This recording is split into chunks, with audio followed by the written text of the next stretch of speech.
amante da razão, hater da religião e o primeiro ateu. Você deve estar pensando que eu estou falando de Felipe Neto, mas não. Este é o predecessor da Wikipédia, Denis Diderot.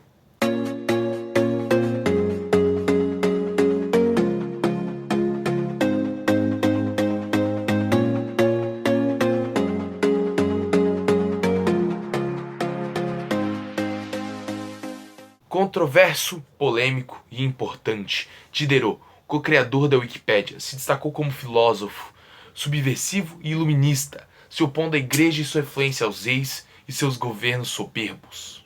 Buscas o teu bem-estar nos limites do mundo onde minha mão te colocou. Emancipa-te, pois do jugo da religião a minha soberba rival que ignora os meus direitos. Renuncia a esses deuses usurpadores do meu poder, para voltar a viver sob o amparo das minhas leis. Retornam, pois a natureza que desejaste, ela te consolará. Ela expulsará do teu coração esses tremores que angustiam, essas inquietações que te dilaceraram, e esses transes que te sacodem, esses ódios que separam dos teus semelhantes, a quem deve amar. Mas para entender melhor essa frase, vamos conhecer um pouco mais sobre o homem. Escritor, tradutor, filósofo e enciclopedista, Denis Diderot nasceu em 1713 na cidade de Langres. Sua educação foi pautada na religião, fato importante, pois suas futuras críticas mais notáveis giram em torno da imposição da igreja e da sacralidade. Seus pais, por outro lado, queriam que ele seguisse uma carreira eclesiástica, o que não aconteceu, pois Denis Diderot optou por ir à Universidade de Paris e ter uma formação interdisciplinar, estudando leis, artes, filosofia, matemática e literatura.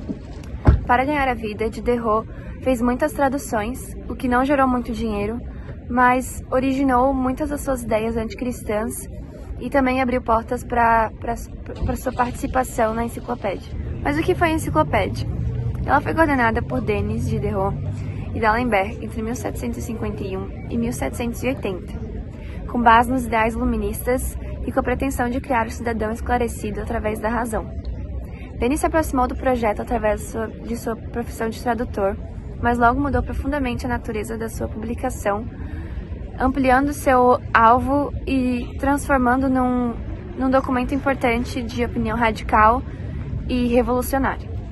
Para ilustrar um pouco os pensamentos de Diderot, a gente trouxe o conceito de homem, escrito no segundo volume da enciclopédia. Homem, ser que sente, reflete e pensa, que perambula livremente sobre a superfície da terra, que parece ser mais avançado do que todos os outros animais, aos quais domina, que vive em sociedade, que criou as ciências e as artes, que tem uma bondade e uma maldade que lhe são únicas, que criou senhores para si mesmo, que criou leis, etc. Mas e aí? O que estava rolando na França nessa época e o que tudo isso tem a ver com o Diderot?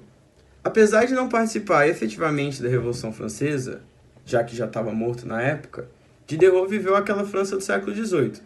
Aquela extremamente desigual, dos reis super soberbos que a gente vê nas aulas de história.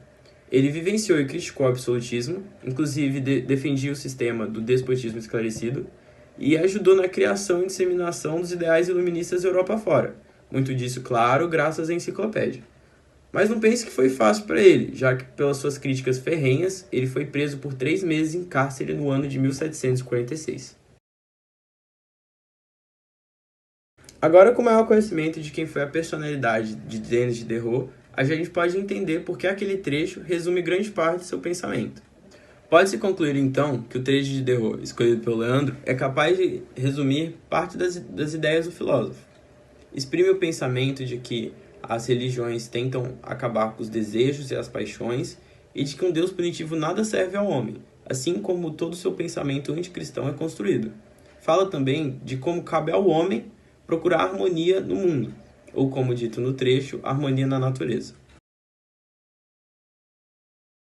Pois bem, na atual sociedade, vemos muitos dos seus pensamentos incluídos nela, sendo um exemplo deles, seu pensamento social, que se tratava da desigualdade, que é mundialmente difundido e reproduzido pelo mundo. Com a criação da enciclopédia, foi possível pela primeira vez a união de todas as ideias filosóficas, científicas e artísticas que vinham surgindo na época, Era o lugar onde estava à disposição do público no geral ideias liberais que vinham surgindo, além de ser a principal reunião das teses iluministas. Além disso, vemos na corrente do ateísmo muitas de suas ideias, mesmo que Diderot não seja considerado um ateu de verdade, que de acordo com a definição do dicionário da língua portuguesa, é uma doutrina que nega veementemente a existência de Deus, recusando toda afirmação e ou sentimento que se baseiam direta ou indiretamente em fé. Frase que condiz com as suas falas. Além disso, o site também apresenta que,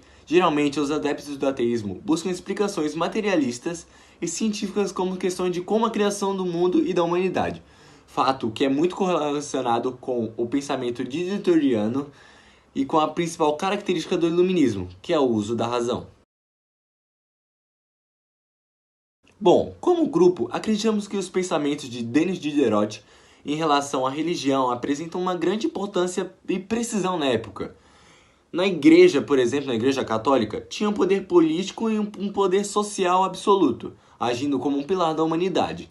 Sabe-se que hoje a religião não é necessariamente contra a razão, mas da forma que se manifestava antes, contrariava todas as ideias do filósofo, pois apresentava uma desigualdade e incentivava a descrença na ciência. E bom, por hoje é só isso. Esperamos que vocês tenham gostado de conhecerem a filosofia de uns responsáveis pela grande enciclopédia, que também funciona como base para a independência americana em 1779 e a Revolução Francesa em 1789.